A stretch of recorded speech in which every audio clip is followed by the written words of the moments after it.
C'est l'histoire de l'affrontement entre trois princes.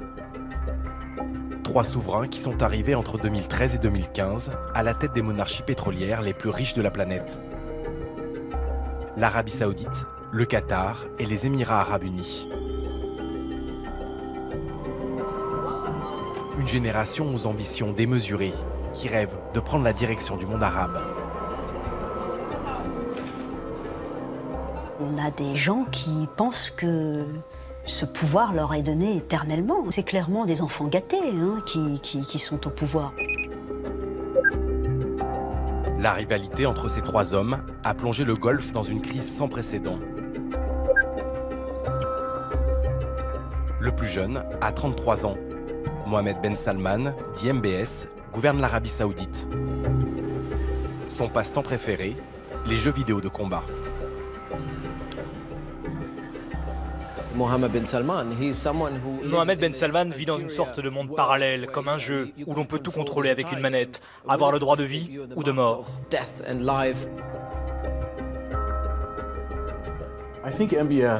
Ce qui frappe chez MBS, c'est qu'il tire d'abord, il pose les questions ensuite.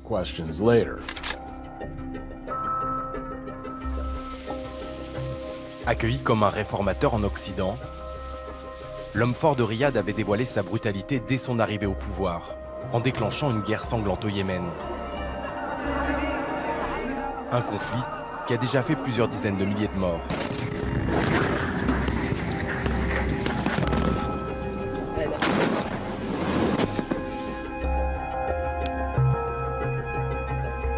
Dans la péninsule arabique, en lisière du royaume saoudien, MBS a trouvé un allié de poids en la personne de Mohammed Ben Zayed, dit MBZ.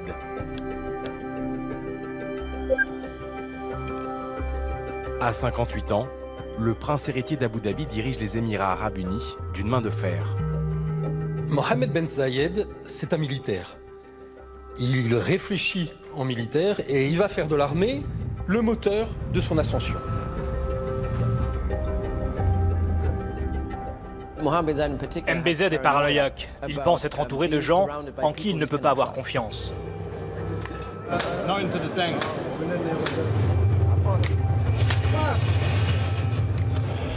Afin d'asseoir leur hégémonie au Moyen-Orient, MBS et MBZ se sont désignés un ennemi à abattre. Ce voisin dérangeant est accusé de collusion avec des groupes islamistes et de liens trop étroits avec l'Iran.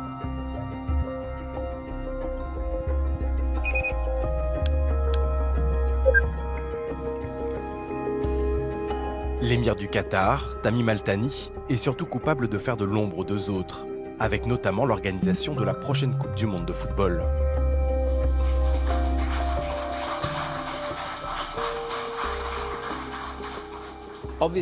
L'Arabie Saoudite et les Émirats Arabes Unis ne supportent pas que le Qatar ait obtenu la plus grande compétition sportive après les Jeux Olympiques, parce que ça blesse leur ego.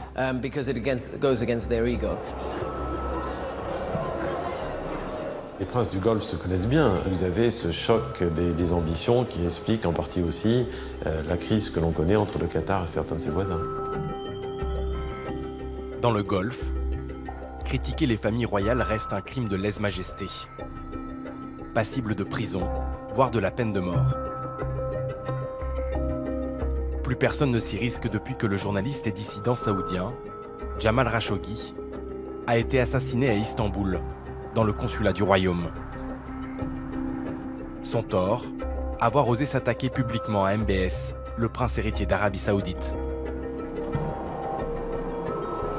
Aujourd'hui, seuls les observateurs étrangers peuvent raconter librement ces querelles personnelles qui deviennent des affaires d'État et bouleversent le jeu politique mondial.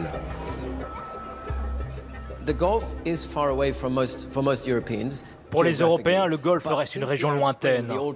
Mais avec les printemps arabes et la chute des dirigeants égyptiens, syriens, libyens et aussi l'Irak qui s'est effondré, les nouvelles puissances du monde arabe se trouvent désormais dans le Golfe.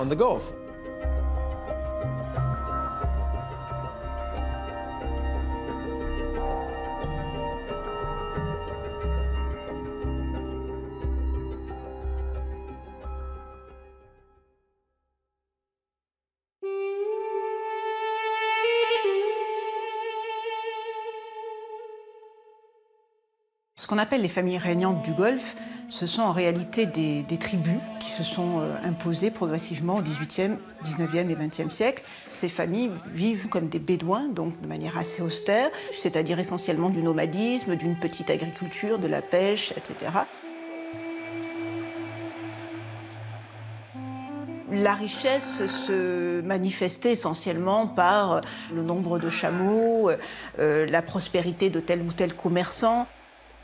Le point commun qu'il y a entre les différents pays du Golfe, c'est qu'effectivement, pendant longtemps, cette région a été une région relativement pauvre et qui n'est riche en fait que depuis 1973, la première crise pétrolière. Le changement a été évidemment assez rapide, voire brutal.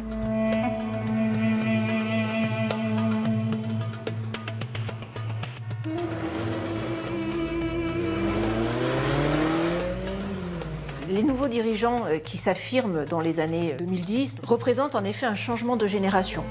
Ils n'ont pas connu la vie âpre du désert comme l'ont connu leurs pères. Ils sont nés dans une certaine opulence.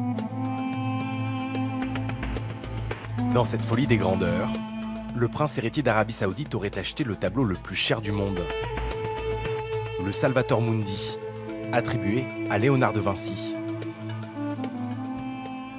$400 million is the bid, and the piece is sold.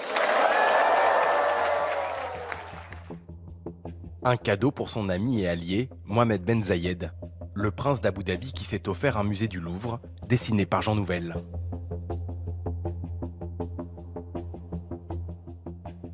Le même architecte français a été choisi par la famille royale du Qatar pour concevoir le tout nouveau musée national de Doha.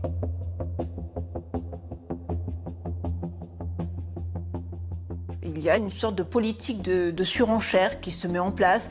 Alors quel est l'émirat qui va investir le plus, par exemple dans les musées ou dans la culture? Une rivalité entre ces émirats pour savoir qui finalement est le plus engagé dans l'effort de modernisation.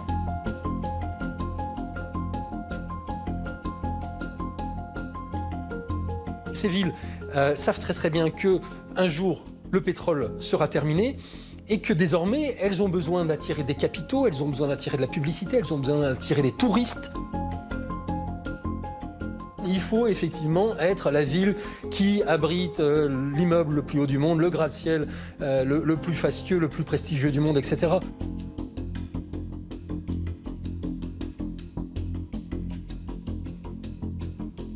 Il y a évidemment dans cette course au gigantisme une part d'enfantillage. On a affaire à des souverains qui sont animés d'un besoin de puissance, qui sont traversés par l'hubris, cette espèce d'orgueil. Et pour attirer les projecteurs, un pays aussi petit qu'immensément riche dépense sans compter.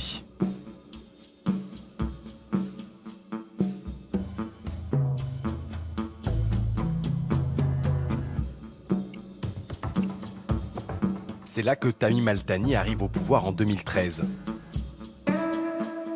Ce passionné de sport hérite à 33 ans de l'organisation de la compétition de foot la plus regardée au monde. We are very proud that we're going to be hosting the World Cup in 2022. This World Cup is for all the Arabs, not for Qatar. If it was for Qatar, it will not be successful. We said that this whole World Cup is for all the Arabs, and that's why we're successful. It's a big challenge.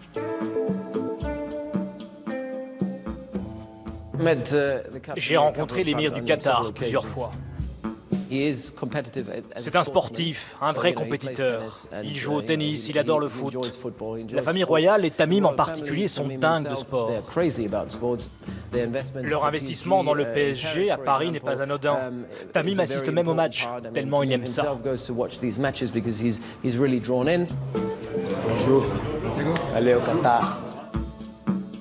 Grâce à la rente pétrolière et gazière, les Qataris se sont offerts le club du Paris Saint-Germain et les joueurs les plus chers de la planète. Un moyen de faire la promotion de ce pays de seulement 250 000 citoyens.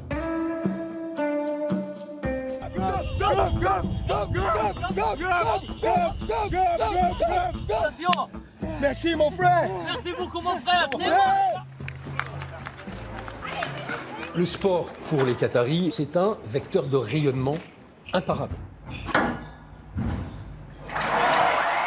Tout le monde aime le sport. Le sport est diffusé 24 heures sur 24 sur toutes les télévisions, dans tous les pays du monde. Donc investir dans le sport, c'est investir dans la visibilité. C'est un formidable accélérateur de notoriété. النموذج الاقتصادي الذي نقدمه وما يحيط به من ثراء رياضي وثقافي هو في رأينا أفضل مؤشر على النمو الصحي لأية دولة. Dans les rues de Doha, ces choix ne se discutent pas. Personne n'évoque les scandales qui accompagnent cette diplomatie sportive. Les accusations de corruption ou les nombreuses morts de travailleurs sur les chantiers du mondial.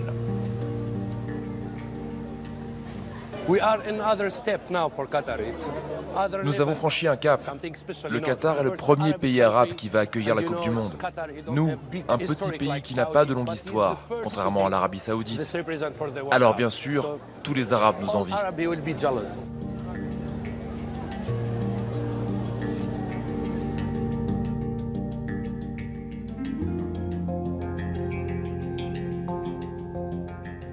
Le fait que le Qatar est le premier pays arabe à obtenir le mondial a montré qu'effectivement les Qataris avaient ce fameux sens des opportunités que d'autres auraient pu avoir. Je veux dire, les Émirats arabes unis avaient des moyens de le faire également, mais c'est le Qatar qui l'a réalisé.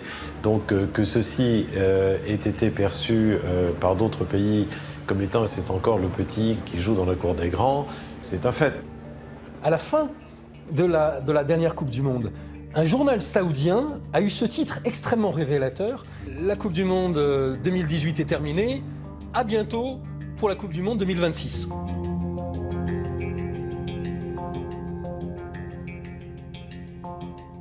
Sous-entendu, la Coupe du Monde 2022 n'existe pas. Donc cette anecdote montre bien que la perspective de cette Coupe du Monde en 2022 est quelque chose d'assez difficile à accepter pour les élites politiques à la fois saoudiennes et émiriennes. Les dirigeants des pays voisins ne supportent plus de devoir regarder les matchs sur les chaînes qataries. Ils se sont donc attaqués à l'un des symboles de l'économie sportive, voulu par Tamim Al-Thani.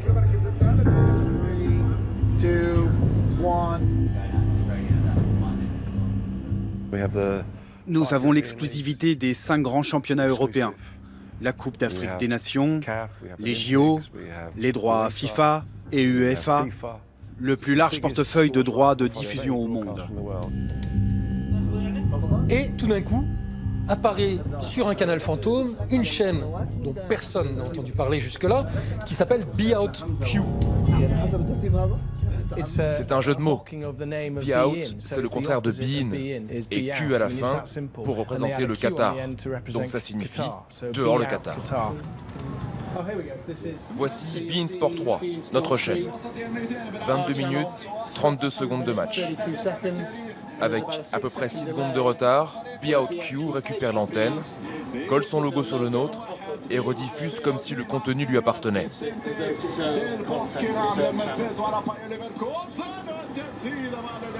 La NBA, la finale du Super Bowl, tous les sports imaginables sont piratés.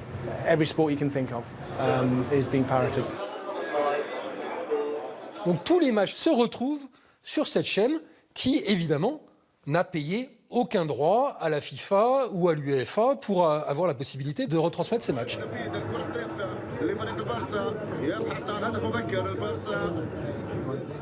Là, c'est une publicité qui se moque de Be In Sport. Elle montre les bureaux de Be In avec une foule qui manifeste devant.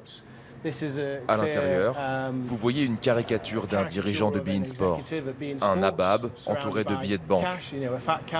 Quand soudain, surgit une voiture qui promeut Be Out Q. La foule suit cette voiture et on voit apparaître les bureaux flambant neufs de Be Out Q. Cette vidéo montre bien comment ils nous volent et en plus, ils se moquent de leurs victimes.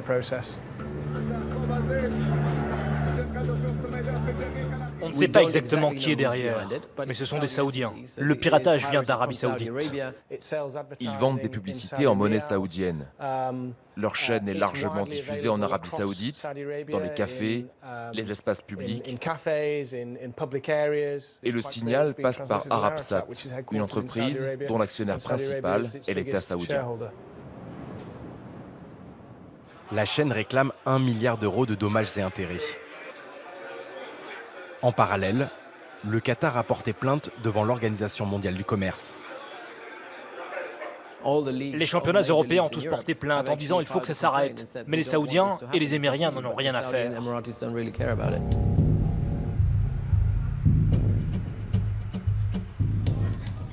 Ce piratage d'une ampleur jamais vue n'est pas anecdotique. Il est révélateur des déchirements du Golfe, de conflits qui déstabilisent une région tout entière. Pour comprendre cette haine, entre Tamim Al-Thani d'un côté et Mohammed Ben Salman et Mohammed Ben Zayed de l'autre, il faut revenir quelques années en arrière.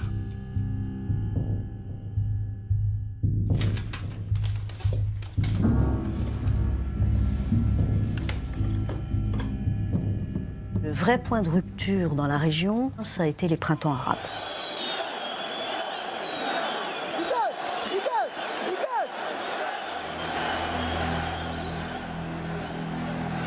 Les trois princes arrivent au pouvoir après le début des printemps arabes.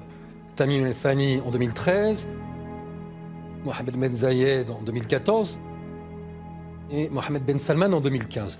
Ce sont des dirigeants qui vont intégrer ces printemps arabes dans leur équation politique de manière déterminante.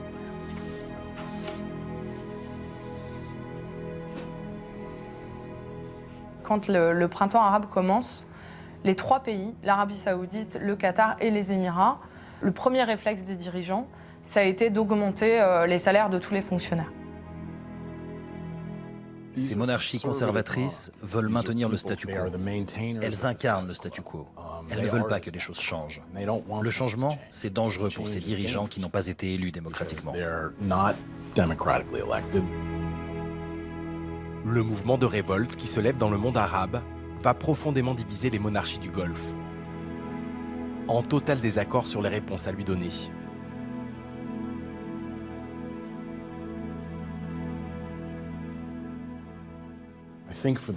Certains monarques du Golfe, MBS et MBZ notamment, ont été horrifiés par le printemps arabe. Ils se sont dit, on va être les prochains, il faut qu'on réagisse.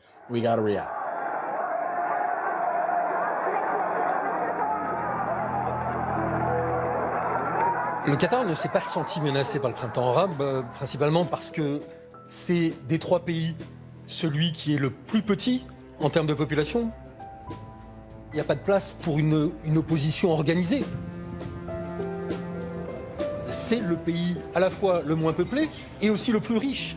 Le pays qui a le PIB par habitant le plus élevé de la planète, c'est le Qatar. Donc évidemment, la motivation à contester le pouvoir de la famille Al-Thani est extrêmement faible, pour ne pas dire inexistante. L'émir et la famille royale qatari ont réagi différemment des autres monarchies pendant le printemps arabe. Ils se sont dit, c'est une énorme vague qui va tout submerger. Il faut aller dans son sens. C'est la seule manière de s'en sortir, car on ne peut pas l'affronter. Et pour influer sur le cours de l'histoire, le Qatar dispose d'un instrument unique. La chaîne d'information la plus regardée du monde arabe.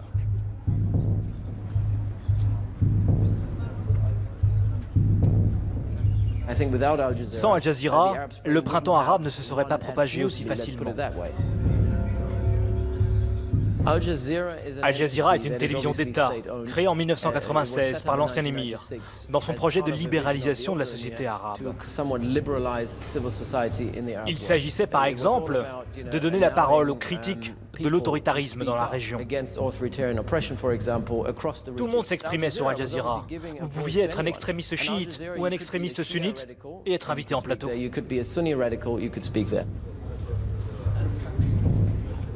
الضباط والجنود الذين يستطيعون أن يقتلوا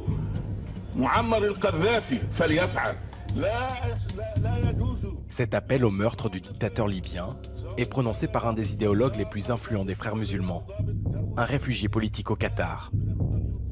Donc le sentiment a été que Jazeera cherchait à donner de plus en plus la parole aux opposants au sein du monde arabe, et notamment aux frères musulmans. Au-delà de cette médiatisation, les Qataris financent et arment des mouvements islamistes en Libye et en Syrie.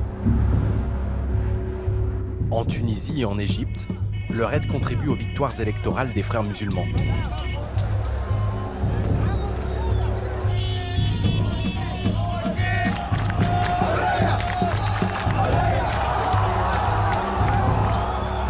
Saoudiens et Émiriens voient leurs pires ennemis accéder au pouvoir et vont tout faire pour les renverser.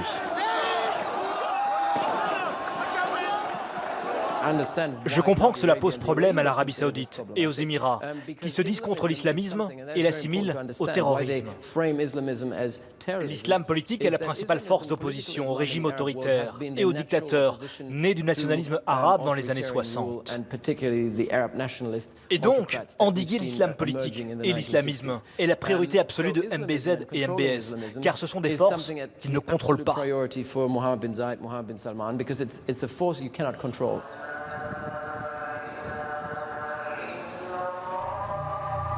Pour se débarrasser des frères musulmans, les Émirats et l'Arabie Saoudite misent sur le retour des militaires. En Égypte, ils choisissent le général Sissi et lui garantissent un soutien financier. Sous ses ordres, l'armée organise un coup d'État qui finit dans un bain de sang.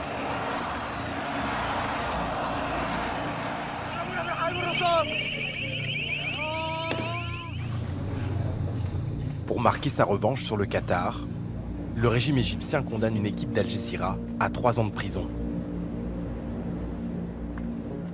Et c'est comme ça que les clivages se sont exacerbés au sein de la péninsule, entre Qatar et l'Arabie Saoudite et les Émirats Arabes Unis.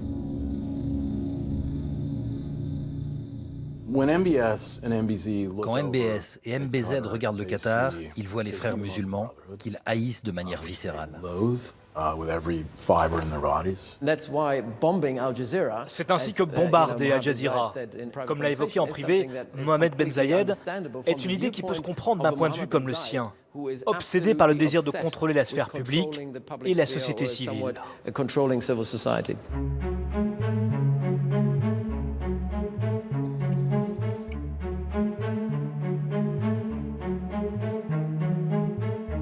Aux Émirats Arabes Unis, on assiste à la concentration extrême des pouvoirs entre les mains du prince héritier d'Abu Dhabi, qui a mis au pas tous ses frères.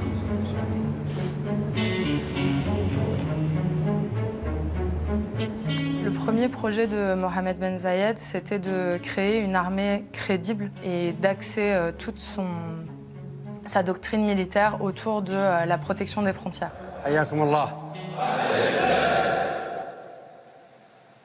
أنا جدا سعيد اليوم بوجودي معاكم يا إخوان. الدول مو بلأنها 10 مليون ولا 100 مليون ولا 1000. الدول بالإرادة يا عيالي. ولا تستهينون بإرادة الرجال. Mohamed Ben Zayed, il a fait Sandhurst, l'académie militaire très prestigieuse britannique. Il a un côté assez martial, très déterminé. Just landed at this strange planet. But there seems to be no sign of an intelligent life anywhere. السلام عليكم. كيف حالكم أيها الحضور الرائعون؟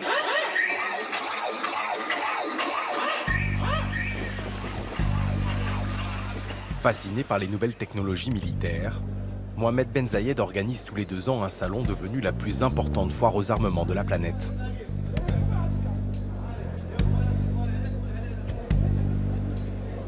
On peut dire que c'est le salon de MBZ et ça explique qu'effectivement ils s'y rendent systématiquement et qu'il est à cœur de se rendre à chacun des stands et de montrer à quel point il est dans son élément dans cet environnement.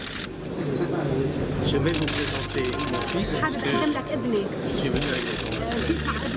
L'année dernière, on m'a présenté votre famille.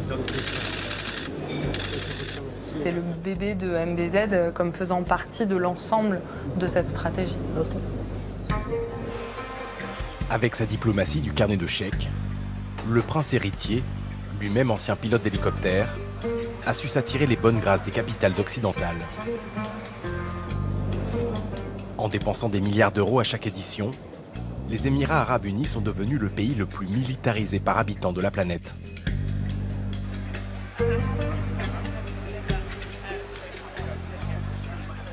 Aux Émirats, on compte un char de combat pour 2100 personnes. En France, on a un char de combat pour 250 000 personnes. Un arsenal que le prince aime exhiber dans des démonstrations de force. L'objectif est d'impressionner les états-majors du monde entier.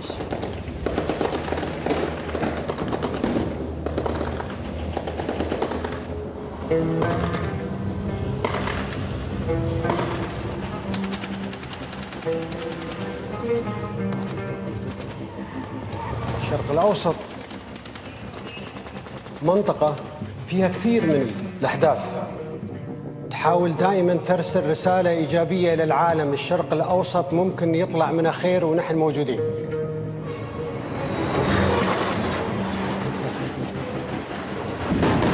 قيادة الدولة ملتزمة بضمان وسلامة واستقرار الوطن والمواطن والمقيم.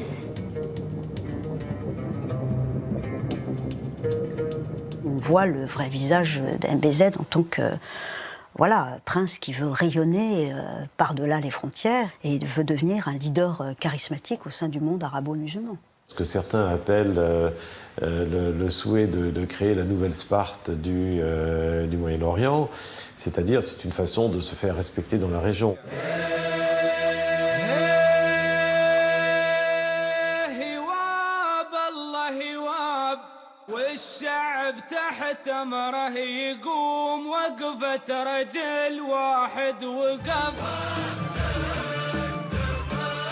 À la tête d'1 million d'Émiriens, Mohamed Ben Zayed veut s'imposer comme un allié incontournable de l'Occident dans la lutte contre la menace islamiste. Dans ce jeu de séduction, il peut s'appuyer sur la vitrine de paradis fiscal et touristique des Émirats arabes unis.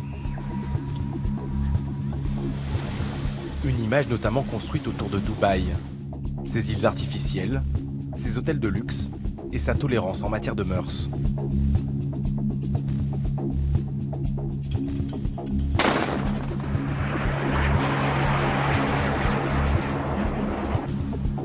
À chaque visite de chef d'État, le prince héritier d'Abu Dhabi sort le grand jeu, avec parade militaire aux couleurs des invités.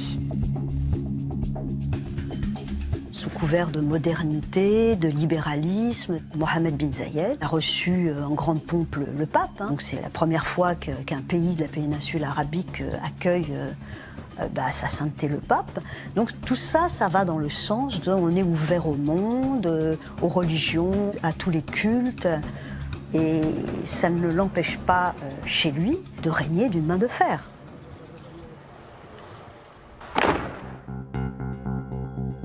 Aussi ambitieux soit-il, MBZ sait que son pays trop petit ne peut jouer dans la cour des grands. Il a besoin d'un allié, et il va le trouver en Arabie Saoudite.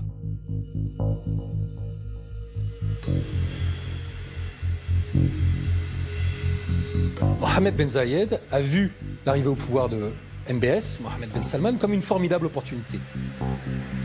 Une opportunité parce que le nouveau dirigeant saoudien partage le même projet politique que celui des Émirats arabes unis, c'est-à-dire la modernisation autocratique.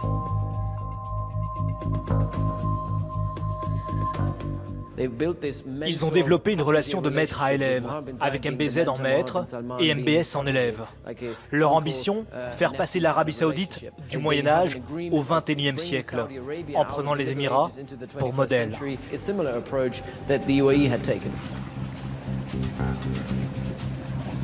On en finit avec les scléroses saoudiennes, on réduit la place de la religion dans la société et on modernise les structures économiques du pays. L'Arabie saoudite compte 20 millions de ressortissants et dépend uniquement de ses exportations de pétrole. Une ressource qui s'épuise année après année.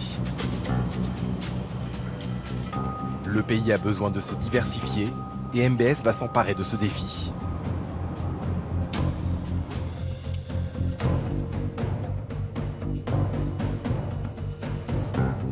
C'est un grand costaud, dynamique. Quand il rentre dans une pièce, tout le monde se retourne. Et il est extrêmement ambitieux.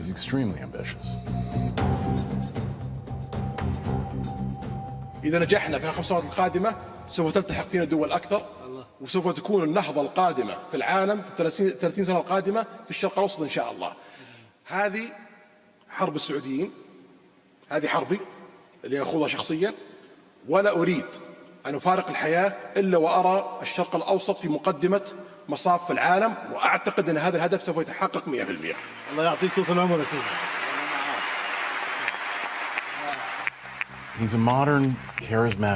C'est quelqu'un de moderne et de charismatique. Il regarde les femmes dans les yeux, il leur serre la main, il est très direct. Tout cela plaît énormément en Occident. Dans la Silicon Valley, il a rencontré les dirigeants des grandes sociétés. Lors de son séjour, il a bluffé tout le monde.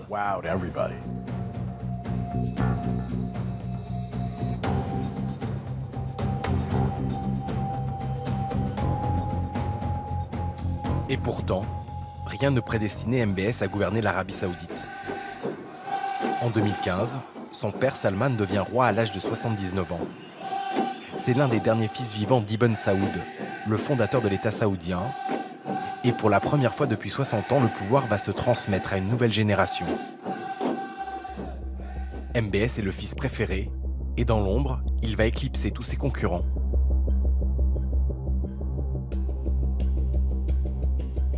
Il est décrit comme une tête brûlée, quelqu'un d'impulsif, qui ne réfléchit pas avant de prendre des décisions, avec parfois un côté puéril.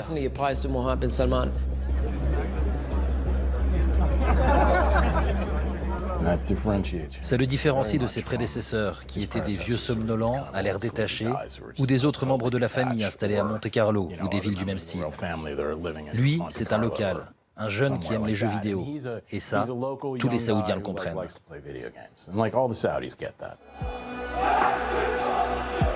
À seulement 29 ans, MBS devient le plus jeune ministre de la Défense au monde.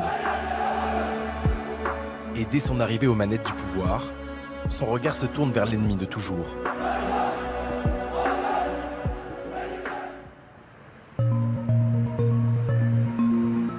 Les Saoudiens, pour eux, la menace existentielle dans la région, c'est l'Iran. احنا هدف رئيسي للنظام الايراني، الوصول لقبلة المسلمين هدف رئيسي للنظام الايراني، لن ننتظر حتى تصبح المعركة في السعودية، بل سوف نعمل لكي تكون معركة لديهم في ايران وليس في السعودية.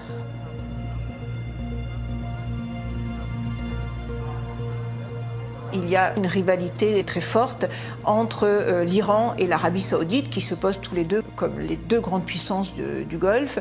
Ce qui dérange énormément l'Arabie saoudite, c'est effectivement l'expansionnisme d'un chiisme révolutionnaire. Ils se sentent totalement encerclés par l'Iran qui est très présent en Irak, au Liban, en Syrie.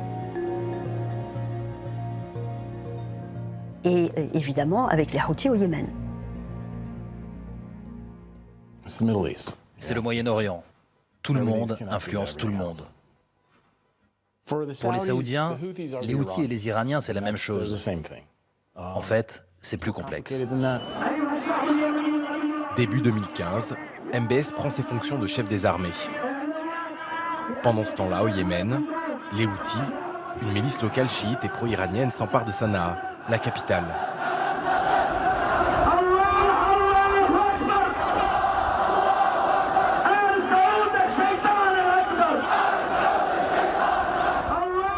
Le prince héritier, Mohammed Ben Salman, considère que l'Iran est à la frontière sud du royaume. Quand Mohammed Ben Salman décide d'intervenir au Yémen, l'idée c'était de marquer d'un grand coup son arrivée au pouvoir en montrant que Sous son égide, l'Arabie Saoudite n'est pas un pays sur les pieds duquel on marche. بلا شك انه الحرب اللي قامت ما كانت خيار بالنسبه للمملكه العربيه السعوديه، كان يعني امر لابد ان نقوم فيه، ولا بيكون السيناريو الاخر سيناريو اسوء بكثير. بدليل أن الحوثي وصالح لا زالوا عندهم أسلحة، مخزون أسلحة. نستطيع أن نجتث الحوثي وصالح في أيام قليلة.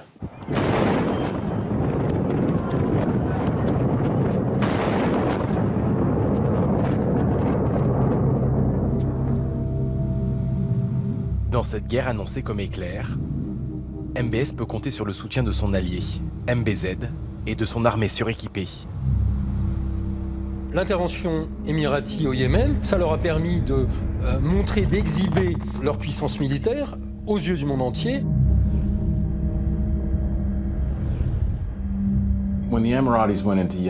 Le débarquement des Émiriens au Yémen a beaucoup impressionné.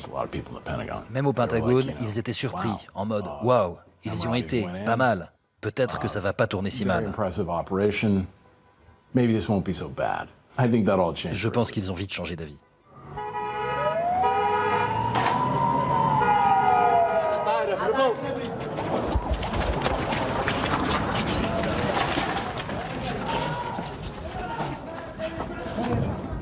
En même temps, comme toujours, quand on commence une guerre, on est persuadé qu'elle sera courte et joyeuse. Bon, c'est pas exactement, naturellement, ce qui s'est passé.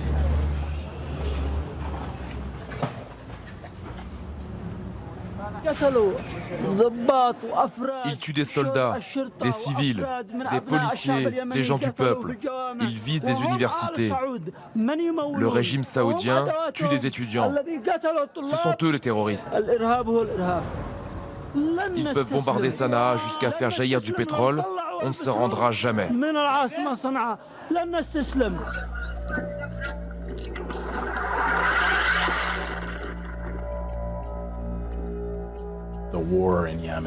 La guerre au Yémen est un désastre. Elle a provoqué une crise humanitaire massive, du choléra, une famine. C'est un cauchemar.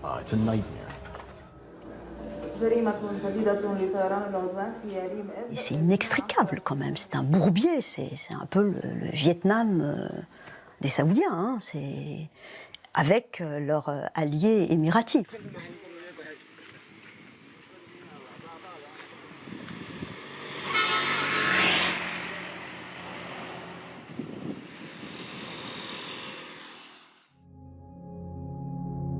L'obsession anti-iranienne de l'Arabie saoudite n'est pas forcément partagée par les autres monarchies de la péninsule arabique. Les Qataris ont refusé de s'impliquer au Yémen. Leur armée a accepté d'appuyer les Saoudiens dans la protection de leur frontière sud avec le Yémen. Mais ils n'ont pas participé au bombardement. Ils n'ont pas envoyé de troupes au sol. Du coup, le Qatar est considéré par l'Arabie saoudite et Abu Dhabi comme étant beaucoup trop proche du régime de Téhéran. Le Qatar et l'Iran partagent un gisement de gaz offshore qui est au nord du Qatar, un gisement sous-marin. Et inévitablement, cela nécessite une forme de coordination avec l'Iran. Le Qatar ne peut pas se permettre de déclencher une crise ouverte avec l'Iran parce que ce serait mettre en danger son coffre-fort. Leur relation avec l'Iran est pragmatique. La base du Qatar, ce sont ses ressources en énergie. Ils sont obligés de discuter logistique avec l'Iran. Ils n'ont pas le choix. Ces désaccords sur l'Iran se cumulent avec les tensions issues du printemps arabe. Dans le Golfe, le Qatar de Tamim Al-Thani se retrouve de plus en plus isolé. Tout cela oppose le Qatar de manière frontale à MBS et MBZ. Cet antagonisme va provoquer une crise profonde entre les monarques de la région.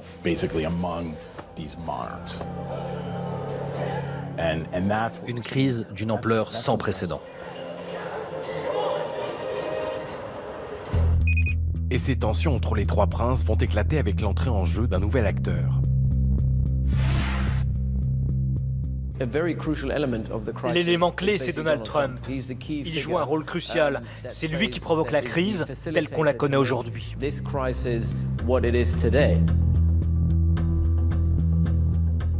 Les liens entre Donald Trump et le camp pro-saoudien, il y a des liens économiques. On sait que Donald Trump a un golf aux Émirats Arabes Unis.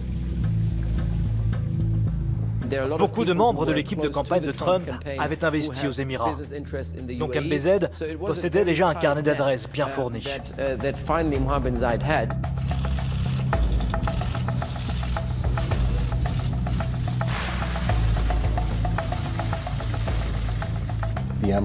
Les Émiriens ont beaucoup de poids à Washington, tout comme les Saoudiens.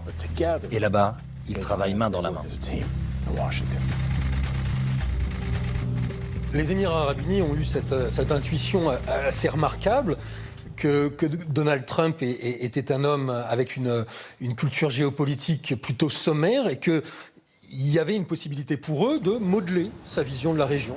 Beaucoup de cercles de réflexion, de cabinets d'analyse géopolitique aux États-Unis ont reçu de l'argent des Émirats Arabes Unis pour donc influencer, peser sur les options, sur les orientations de la Maison-Blanche et de Donald Trump. A man that I've known, very special person, highly respected, and loves his country. I can tell you that, loves his country. And I think loves the United States, which to us is very important. Thank you very much for coming. It's my honor to be here. Thank you, sir. Sur le Moyen-Orient, Trump était très flou. Il n'avait pas de programme précis. MBZ a perçu une opportunité d'influencer la politique américaine au Moyen-Orient et envers le Qatar. À Washington, les lobbies émiriens et saoudiens ciblent dans l'entourage du président un homme en particulier. Le lien entre les États-Unis et l'Arabie Saoudite, c'est Jared Kushner. Jared Kushner, c'est le gendre de Donald Trump, un trentenaire totalement inexpérimenté dans les affaires proche-orientales. C'est l'allié objectif de MBS et d'MBZ. Hein. C'est vraiment l'équipe infernale.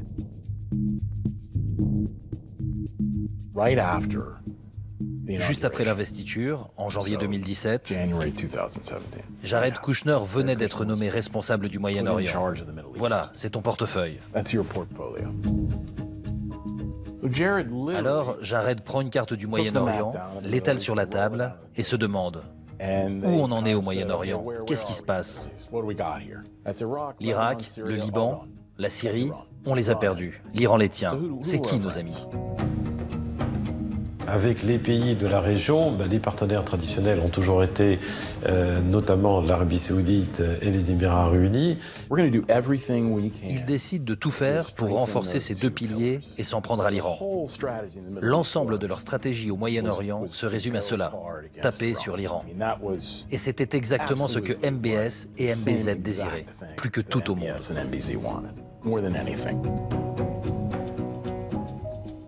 Le président Trump décide alors avec Jared que son premier voyage officiel sera en Arabie Saoudite. Le roi Salman, gardien des lieux saints, accueille le président américain Donald Trump au palais de Yamama.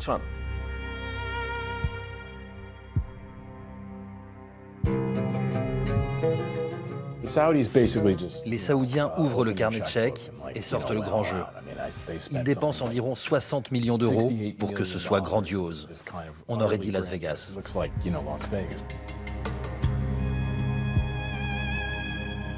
Une visite pleine de pompe, de solennité, avec un tapis rouge déroulé sous les pieds du président de la première puissance mondiale, une illumination de la façade du Ritz-Carlton où était hébergée la délégation américaine avec le drapeau américain, le drapeau saoudien.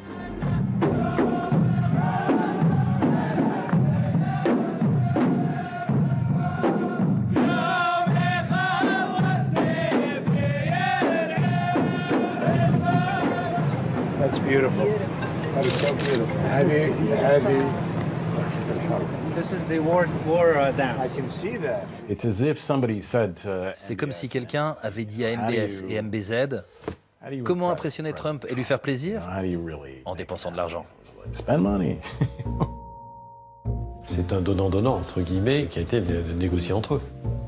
Le président Trump ne l'a pas dissimulé en présentant même des panneaux avec les faisant ses courses. Some of the things that have been approved and are currently under construction and will be delivered to Saudi Arabia very soon, and that's for their protection. But if you look in terms of dollars, $3 billion, $533 million, $525 million, that's peanuts for you.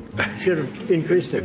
Il y a quelque chose d'un peu obscène, un peu outrancier dans cette scène, mais elle en dit long sur la conception extrêmement marchande que Trump a de la diplomatie. That's why we are here today, to be sure that we've tackled all the opportunities and achieve it, and also get rid of all the threats facing our both countries and the whole world. So I'm very glad to be here today. Thank you, Mr. President. La teneur de leur discussion à l'époque, c'était « Le Qatar est un problème. Il finance des groupes que nous n'aimons pas et ils sont proches de l'Iran. Nous n'apprécions pas cela, et vous non plus. Alors qu'est-ce qu'on fait ?» Trump, pas très au fait de ce qui se passait, aurait répondu « Si vous pouvez régler le problème, allez-y ». Et cette réponse, aussi vague soit-elle, a été perçue par MBS et MBZ comme un feu vert pour passer à l'action contre le Qatar.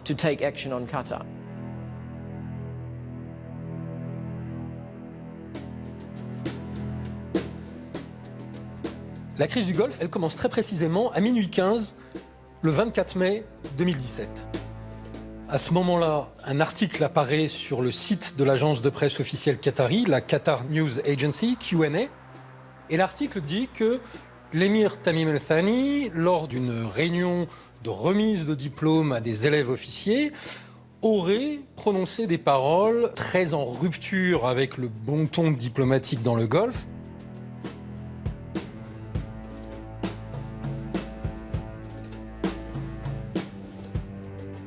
Cet article était un faux, c'était le résultat d'un piratage, d'une cyberattaque.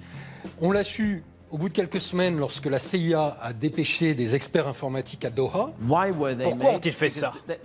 Eh bien, c'était censé être le début d'une longue opération destinée à créer le doute au Qatar. Ils voulaient décrédibiliser l'émir aux yeux de sa population et de l'opinion mondiale.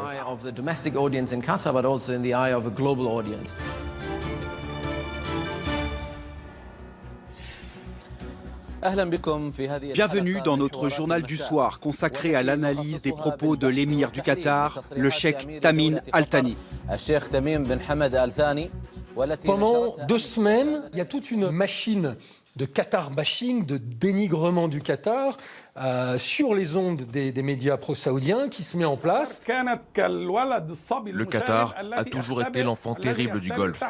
Les autres pays de la région, qui eux respectent le droit et les relations historiques, ont essayé de l'orienter dans la bonne direction.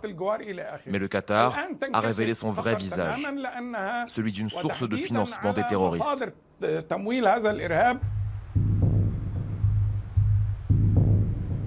La pression va monter, et puis, le 5 juin, rupture des relations diplomatiques et économiques contre le Qatar. La seule frontière terrestre du Qatar, c'est avec l'Arabie Saoudite. Les Saoudiens l'ont fermée aux personnes et aux marchandises. Plus rien ne pouvait entrer ou sortir du Qatar.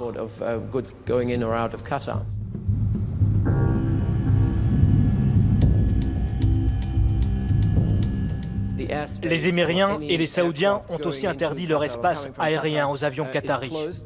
Et les bateaux en direction ou en provenance du Qatar ne peuvent plus accoster aujourd'hui aux Émirats. Enfin, tout a été fait quand même pour isoler au maximum le Qatar. En termes de droit international, c'est considéré comme un acte de guerre.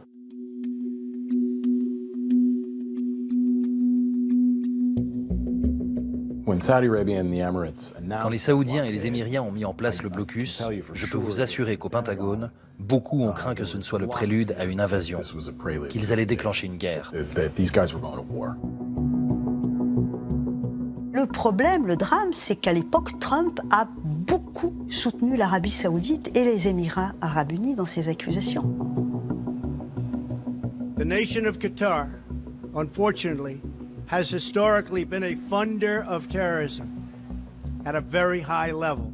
nations came together and spoke to me about confronting Qatar over its behavior. So we had a decision to make. Do we take the easy road or do we finally take a hard but necessary action? Ces déclarations provoquent la panique au sein de l'administration américaine, qui les découvre en direct. Le secrétaire d'État Rex Tillerson doit intervenir.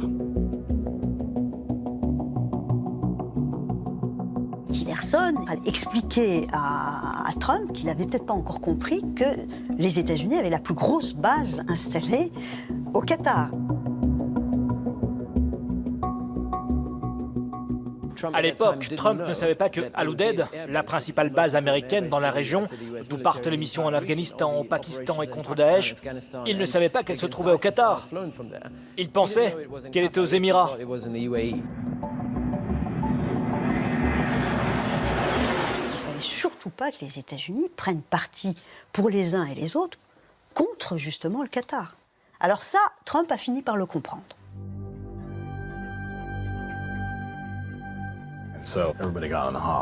Tout le monde s'est mis à appeler les princes pour leur dire de se calmer. Les mots exacts qu'on m'a rapportés, c'est qu'on a appelé les Saoudiens, on a appelé MBS pour lui dire « Ce n'est pas le moment de déclencher une guerre ».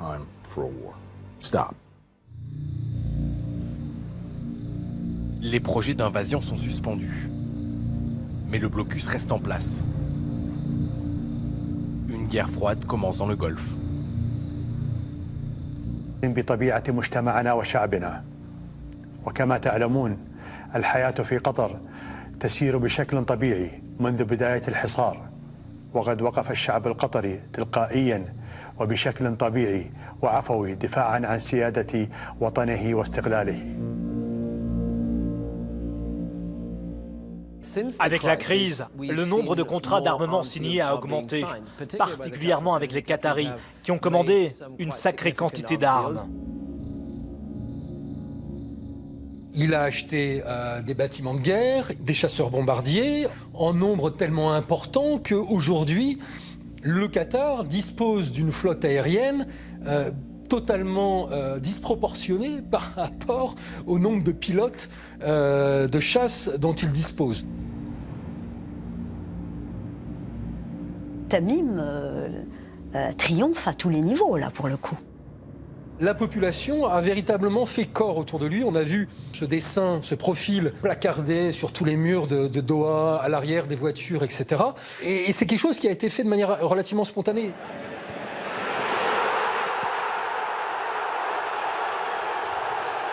Cet embargo a fait de lui une vraie figure nationale, un homme d'État. Donc ça, c'est un échec cuisant pour Abu Dhabi et Riyad, quand même. Dans le rôle de la victime, Tamim Al-Thani ressort grandi de la crise. L'émir s'y engage. Ni l'embargo, ni les accusations d'exploitation des travailleurs n'empêcheront la tenue de la Coupe du Monde en 2022.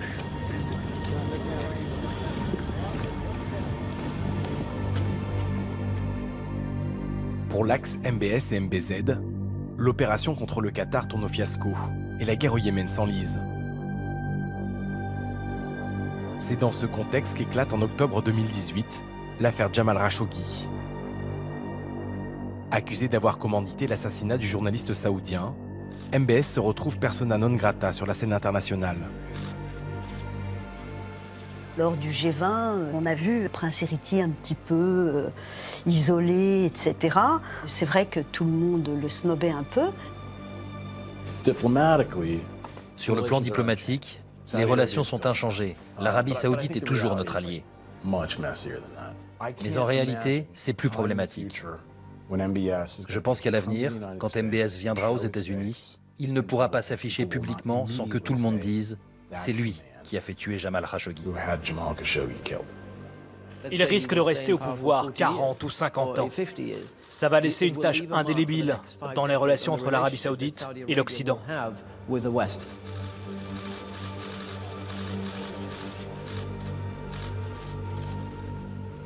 quand tout à coup, Vladimir Poutine est arrivé et a fait ce fameux top-là à MBS. Ça était très, très, très populaire en Arabie Saoudite. Il y a une très, très bonne relation entre la Russie de Poutine et l'Arabie du roi Salman et les Émirats arabes unis de MBZ. Hein.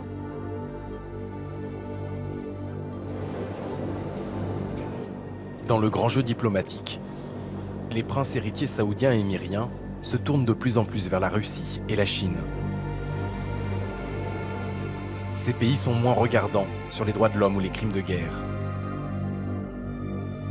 Un rapprochement inédit pour des pays traditionnellement alliés des Occidentaux. Cette nouvelle génération de princes, aussi puissants qu'imprévisibles, menace de déstabiliser durablement un Moyen-Orient, déjà meurtri par des décennies de conflits.